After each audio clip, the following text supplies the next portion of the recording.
வணக்கம் இனிய நண்பர்களே. நாம் இன்றைக்கி பார்க்க போகிறது கூகுள் ஷீட்டோட ஃபார்முலா எரர்ஸும் அதோட மீனிங்கும். ஸோ ஜென்ரலாக நம்ம கூகுள் ஷீட்டில் ஃபார்முலாஸ்லாம் என்டர் பண்ணும்போது சில எரர்ஸ் வரும். ஸோ அந்த எரர்லாம் ஏன் வருது, அந்த எரரோட மீனிங் என்ன அப்படிங்கிறது நம்ம தெரிஞ்சுக்கிட்டோம்னாக்கா ஸோ அடுத்த முறை இந்த எரர் வரும்போது ஈஸியாக ஸோ இந்த எரருக்கு இதுதான் மீனிங் அப்படின்னு சொல்லி ஈஸியாக பார்த்து அதை உடனே ஃபிக்ஸ் பண்ணிடலாம். இது ரொம்ப ஈஸியான ஒன்று தான், ஆனால் நிறைய பேர் கவனிக்கிறது இல்லை. ஜென்ரலாக நீங்கள் எக்ஸல் அல்லது கூகுள் ஷீட்டில் ஃபார்முலா ரொம்ப ஸ்ட்ராங் ஆகணும் அப்படின்னு ஆசைப்பட்டீங்கன்னாக்கா ஸோ நீங்கள் வந்து ஃபஸ்ட் இந்த வேறு எரக்கூடிய மீனிங்லாம் நல்லா தெரிஞ்சுக்கணும். ஸோ அதில் ஒவ்வொரு எரரை இப்போ நம்ம பார்க்கலாம். ஸோ நம்ம இதில் நான் கிட்டத்தட்ட கொஞ்சம் எரர்ஸ்லாம் கலெக்ட் பண்ணி வச்சுருக்கிறேன். ஸோ என்னென்ன எரர்ஸ் எப்படி வரும்னு சொல்லிட்டு அதை பார்க்கலாம். வாங்க வீடியோக்குள்ளே போகலாம். So Google sheet formula errors and meaning, அதில் ஃபஸ்ட்டு வர எரர் நான் என்ன நோட் பண்ணியிருக்கேன் அப்படின்னாக்கா ஸோ இந்த வேல்யூ அப்படின்னு சொல்லிட்டு இந்த எரர் ஆக்சுவலாக நீங்கள் நிறைய முறை பார்த்துருப்பீங்க. ஸோ இந்த எரர் உங்களுக்கு என்ன சொல்லுது அப்படின்னா, நீங்கள் வந்து ஏதாவது ராங் டைப் ஆஃப் ஆர்குமெண்ட் அதை யூஸ் பண்ணுறீங்க அப்படின்னா அல்லது நீங்கள் வந்து ஏதாவது ஒரு mathematical operation, for example multiplication, addition, இந்த மாதிரி ஏதாவது ஒரு ஆப்ரேஷன் பண்ணுவீங்க. ஜென்ரலாக மல்டிப்ளிகேஷனாக ஏதாவது நம்பர் மல்டி பண்ணுவோம், நம்பர் ஆட் பண்ணுவோம் அப்படி தானே. பட் இதில் வந்து எப்படின்னா நம்பர் ப்ளஸ் ஏதாவது டெக்ஸ்ட்டு நீங்கள் மாறி கொடுத்துருப்பீங்க. ஸோ அந்த மாதிரி டைமில் இந்த மாதிரி வேல்யூ எரர் வரும். ஸோ அதுக்கு ஒரு எக்ஸாம்பிளோட நான் போட்டு வச்சுருக்கேன். ஸோ எக்ஸாம்பிள் பார்க்கலாம். ஸோ இதான் அந்த எக்ஸாம்பிள். ஸோ ஃபஸ்ட்டு நம்ம பார்க்க போகிறது இந்த வேல்யூ எரர் எக்ஸாம்பிள். இப்போ பார்த்தீங்கன்னா இங்கே வேல்யூ எரர் ஒன்று மீனிங் வந்துருக்கு. ஆக்சுவலி ஜென்ரலாக அந்த எரர் வரும்போதே மீனிங்கெல்லாம் இதுக்காக காமிச்சிரும் என்ன எரர் அப்படின்னு சொல்லிட்டு. ஸோ இப்போ இந்த எரரில் பார்த்தீங்கன்னாக்கா இப்போ நம்ம வந்து இங்கே வந்து ஜஸ்ட்டு வேல்யூலாம் ஆட் பண்ணி வச்சுருக்கோம். G2, G3, G4, G5, G6. So இது ஃபுல்லாகவே நம்ம இப்போ ஆட் பண்ணி வச்சுருக்கிறோம். ஸோ இதில் நம்ம ஆட் பண்ணி வைக்கும்போது ஃபஸ்ட்டு வந்து எல்லாம் வரும் பார்த்திங்கன்னா ஒரு சென்டரில் மட்டும் ஒரு இடத்துல மட்டும் டெஸ்ட்டுன்னு இருக்குது. ஸோ இந்த டெஸ்ட்டு வந்து ஸோ இது வந்து நம்பரெல்லாம் ஆட் பண்ண ட்ரை பண்ணுது. பட் உள்ள ஒரு டெஸ்ட் இருக்கிறதுனால அப்படின்னால அதில் வந்து இந்த மாதிரி வேல்யூ எரர் அப்படிங்கிறது காமிக்குது. ஸோ இதில் ஒவ்வொன்றும் ஒரு ஆர்குமெண்ட்டு இல்லைனா டெஸ்ட்டு டெக்ஸ்ட்டு தான் வந்திருக்கு. அந்த மாதிரி இதை கண்டுபிடிச்சி ஸோ இந்த எரர் நமக்கு சொல்லுது. ஸோ இந்த எரர் நீங்கள் ஃபிக்ஸ் பண்ண என்ன பண்ணணும், இந்த டெஸ்ட்டு இப்போது இந்த மாதிரி வந்து டெஸ்ட்டு இருக்கா, ஏதாவது டெக்ஸ்ட் வேர்டு இருக்கான்னு சொல்லி செக் பண்ணணும். சம்திங்ஸ் ஸோ அந்த மாதிரி இருக்கும்போது இந்த எரர் வாய்ப்பு இருக்குது. ஸோ ஜென்ரலாக இப்போ நீங்கள் இந்த டெஸ்ட்டை ரிமூவ் பண்ணிவிட்டு இப்போ இதுக்கு பதிலாக நீங்கள் ஒரு ஏதாவது வேல்யூ கொடுத்தீங்க அப்படின்னாக்கா அது பதிலுமே அழகாக ஒர்க் ஆயிரும். ஸோ இதுதான் இந்த விஷயம், இல்லை வேறு விஷயமே இல்லை. ஸோ இனிமேல் இந்த வேல்யூ இங்கே எரர் வந்தாக்கா நீங்கள் எதுவும் ஒரி பண்ண தேவையில்லை. ஸோ நீங்கள் வந்து இதை வந்து அண்டர்ஸ்டாண்ட் பண்ணி உடனே ஃபிக்ஸ் பண்ணிடலாம். ஸோ எப்போவுமே ஃபார்முலா லேர்ன் பண்ணுறதுக்கு முன்னாடி இந்த எரர் ஏன் வருது அப்படின்னு தெரிஞ்சுக்கிட்டீங்க அப்படின்னாக்கா கண்டிப்பாக உங்களுக்கு ரொம்ப ஈஸியாக ஃபிக்ஸ் பண்ணி அடுத்த ஸ்டெப்புக்கு மூவ் ஆகிடலாம். ஓகே, வாங்க அடுத்த ஃபார்முலா பார்க்கலாம்.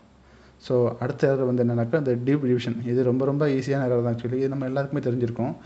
இது எப்போ மெயினாக எப்போ வரும் அப்படின்னா, நம்ம ஏதாவது ஒரு நம்பரை டிவைட் பண்ணுறோம் பை 0வால், சரிங்களா? அப்படிங்கும்போது அந்த எரர் வரும். ஸோ நாட் ஓன்லி 0, சம்டைம்ஸ் நீங்கள் பிளாங்க் செல்லு ஏதாவது ஒரு செல்லு ரெஃபர் பண்ணுவீங்க, அந்த செல்லில் எந்த வேல்யூமே இருக்காது, அது பிளாங்காக இருக்கும். இப்போ அந்த மாதிரி டைமில் அந்த எரர் வரும். ஓகேங்களா? ஸோ அதுக்கு பார்த்தீங்கன்னாக்கா இப்போ இந்த இடத்துல பார்த்தீங்கன்னா இப்போ நான் 2 இடத்துல போட்டு வச்சுருக்கேன். ஸோ கிளியராக சொல்லிடுறேன். Actually function divide parameter 2 cannot be 0. பார்த்தீங்கன்னா G2 டிவைட் பண்ணால் 0ன்னு போட்டு வச்சுருக்கேன் வாண்டடாகவே. ஸோ அது இப்படி போடும்போது இந்த மாதிரி எரர் காமிக்குது. ஸோ சம்டைம்ஸ் இப்போ இந்த இடத்துல பார்த்தீங்கன்னாக்கா நான் F2/F12ன்னு போட்டிருக்கேன். ஸோ F2ங்கிறது இங்கே இருக்குது. ஸோ 500 அப்படிங்குது. /F2ங்கிறது சம்வேர் எங்கேயோ இருக்குது. அது ஒரு எம்டி செல், பிளாங்க் செல், கரெக்டுங்களா? ஸோ அந்த மாதிரி டைமும் இந்த எரர் த்ரோ பண்ணுது. ஸோ இனிமேல் இந்த மாதிரி எரர் பார்த்தீங்கன்னாக்கா ஸோ நீங்கள் ஆட்டோமேட்டிக்காக உடனே டக்குன்னு நீங்கள் தெரிஞ்சுக்கலாம். ஓகே, சம்வேர் எங்கேயோ இந்த மாதிரி டிவைட் பை 0 பண்ணுறோம், இல்லைனா ஒரு எம்டி செல்லை ரெஃபர் பண்ணுறோம், அதான் எரர் வருது அப்படி சொல்லி நீங்கள் உடனே பார்த்து ஈஸியாக ஃபிக்ஸ் பண்ணிடலாம். அடுத்து மூணாவது இந்த அப்படின்னா ரெஃபரன்ஸ் எரர்னு சொல்லுவாங்க. ஸோ இந்த இது பார்த்தீங்கன்னாக்கா நீங்கள் வந்து ஒரு ஃபார்முலாவில் ரெஃபரன்ஸ் வச்சுருப்பீங்களா, ஜென்ரல் நம்ம V1 V1 வச்சுருப்போம். அந்த ரெஃபரன்ஸ் வந்து நம்ம வந்து கரெக்டாக ஸ்பெசிஃபை ஆகிருக்காது. ஸோ இந்த இடத்துக்கு போகும் அப்படி சொல்லி ஃபார்முலா சொல்லியிருப்போம். அது வந்து ஃபார்முலா வந்து கன்ஃபியூஸ் ஆகும். ஸோ இந்த இடத்துல ஆக்சுவலாக கரெக்டாக ஸ்பெசிஃபை ஆகிருக்காது. ஸோ அந்த மாதிரி டைமில் வரும். இன்னொரு ரீசன் என்னன்னாக்கா, ஸோ நம்ம ஆல்ரெடி ஒரு ஃபார்முலா போட்டு வச்சுருப்போம், சம்வேர் தெரியாமல் ஏதாவது செல்லை வந்து டெலிட் பண்ணுவோம். அப்போ என்ன பண்ணுவோம், இந்த ஃபார்முலா ரெஃபர் பண்ணுற செல்லும் சேர்ந்து டெலிட் ஆகிருக்கும். அப்போ அந்த மாதிரி டைமில் இந்த ரெஃபரன்ஸ் எரர் நமக்கு சொல்லி காட்டும், சரிங்களா? ஸோ அதுக்கு பார்த்தீங்கன்னாக்கா இப்போ இந்த மாதிரி இருக்குது. ஓகேங்களா? இப்போ நான் ஷார்ட் G8 to G12 போட்டிருக்கேன். ஸோ G8 இங்கே ஸ்டார்ட் ஆகுது, அது G12 இங்கே வரைக்கும் போகுது. பட் பார்த்தீங்கன்னா இது வந்து அதுக்கு சென்டர் கேப்லேயே பார்த்தீங்கன்னா நான் இன்னொரு இந்த இது இந்த வேல்யூ நான் பாஸ் பண்ணிட்டேன் சரிங்களா. அதனால் அதை வந்து கண்டுபிடிக்க முடியல. ஸோ ஜென்ரலாக இந்த இப்போ ஸ்மார்ட்டாக கூகுள் ஷீட்டோ எக்ஸலையோ ஸ்மார்ட்டாக ஹேண்டில் பண்ணுறாங்க. எனக்கு எக்ஸல் எப்படின்னு தெரில, பட் கூகுள் ஷீட்டில் கொஞ்சம் ஸ்மார்ட்டாக ஹேண்டில் பண்ணுறாங்க. ஏன்னா இது வந்து நிறைய பேர் ஃபேஸ் பண்ணுற எரர்னு சொல்லிட்டு, ஸோ இதுக்கு பார்த்தீங்கன்னா அவங்க எரர் ரொம்ப கிளியராகவே கொடுத்துட்டாங்க. ஸோ இந்த மாதிரி வந்து ஒரு சர்க்குலர் டிபெண்டன்சி ஃபார்ம் ஆகுது ஸோ அப்படின்னு சொல்லி ரொம்ப ஈஸியாக சொல்லிட்டாங்க. ஸோ இது நீங்கள் பார்த்து நீங்கள் ஈஸியாக ஃபிக்ஸ் பண்ணிடலாம், இது ஒரு விஷயமே கிடையாது. ஸோ இது போக நான் சொன்ன மாதிரி இந்த 2 சான்ஸும் இருக்குது. ஸோ ரெஃபரன்ஸ் வந்து கரெக்டாக ஃபார்ம் ஆகிருக்காது. ஸோ நீங்கள் A1 A2 ரெஃபர் பண்ணுவீங்க, சப்போஸ் வந்து A2 வந்து அங்கே ஃபார்ம் ஆகியிருக்காது. அதேமாதிரி டைம் சப்போஸ் ஆல்ரெடி A2 அது ரெஃபர் பண்ணிட்டுருக்கோம், தெரியாமல் அந்த A2 சொல்லி நீங்கள் டெலிட் பண்ணியிருப்பீங்க. ஸோ அந்த மாதிரி டைம் இந்த எரர் வரும். ஸோ இனிமேல் இந்த ரெஃபரன்ஸ் எரர் வரும்போது நீங்கள் உடனே புரிஞ்சுக்கலாம், ஓகே ரெஃபரன்ஸ் சம்மர் எங்கேயும் தப்பாக பாயிண்ட் ஆகிருக்கு அப்படின்னு சொல்லி நீங்கள் உடனே ஃபிக்ஸ் பண்ணி ஈஸியாக ஃபார்முலாவை ரன் பண்ண வச்சிடலாம். நம்ம அந்த இதெல்லாம் எதுக்காக பார்க்குறோம் அப்படின்னா, இதெல்லாம் நம்ம இப்போவே பார்த்து ஃபார்முலா லேர்னிங் பண்ணுறதுக்கு முன்னாலேயே நம்ம இதை பற்றி கொஞ்சம் தெரிஞ்சுக்கிட்டோம் அப்படின்னா, அடுத்து வர டைமில் அடுத்து ஃபார்முலா செக்ஷன் அடுத்து வர ஒவ்வொரு செக்ஷன்லையும் பார்க்கும்போது உங்களுக்கு வந்து ஈஸியாக இந்த எரராக ஓகே இதுதான் பிரச்சனை அப்படின்னு சொல்லி நீங்கள் உடனே பார்த்து உடனே ஃபிக்ஸ் பண்ணிடுவீங்க. அதுக்காக நான் ஃபஸ்ட் எடுத்தோன்னே பார்ட் 1 சொல்லிட்டு இதை நான் இந்த வீடியோ நான் போட்டுதான் ஆக்சுவலி. அடுத்து பார்த்தீங்கன்னாக்கா நேம். ஸோ இந்த எரர் நமக்கு ரொம்ப ஈஸியாகவே கண்டுபிடிச்சிடலாம். இது என்னன்னாக்கா அந்த நீங்கள் வந்து மிஸ்டைப் பண்ணியிருப்பீங்க, ஏதாவது ஸ்பெல்லிங் மிஸ்டேக் மாதிரி சம்திங் பண்ணியிருப்பீங்க. ஸோ அந்த மாதிரி டைமில் இந்த எரர் வந்து சொல்லும். இப்போ உங்கள் எக்ஸலோ இல்லை கூகுள் ஷீட்டோ என்னென்னா அதை அந்த ஃபார்முலாவை அதால் கண்டுபிடிக்க முடியாது. ஸோ இதுதான் இவங்க சொல்கிறாங்க அப்படின்னு சொல்லிட்டு. ஃபார் எக்ஸாம்பிள்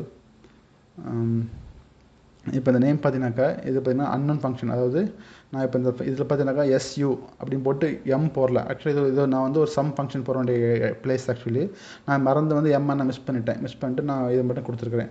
இப்போ என்ன ஆகுதுனாக்கா இது வந்து SUன்னு அதுக்கு என்னென்னு தெரில. ஸோ இது என்ன ஃபங்க்ஷன் அப்படிங்க எனக்கு தெரியல அப்படிங்கிற மாதிரி அது கூகுள் சொல்லுது.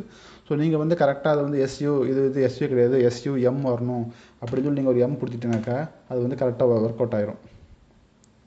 ஓகேங்களா. ஸோ இதுதான் மீனிங். ஸோ இனிமேல் இந்த மாதிரி நேம் எரர் வந்தாக்கா நீங்கள் உடனே முடிவு எடுத்துடலாம், ஃபார்முலா ஃபங்க்ஷன் நேம் கரெக்டாக இல்லை, அதாவது நேம் எரர் த்ரோ பண்ணுது அப்படின்னு சொல்லிட்டு நீங்கள் அதை உடனே ஃபிக்ஸ் பண்ணிடலாம்.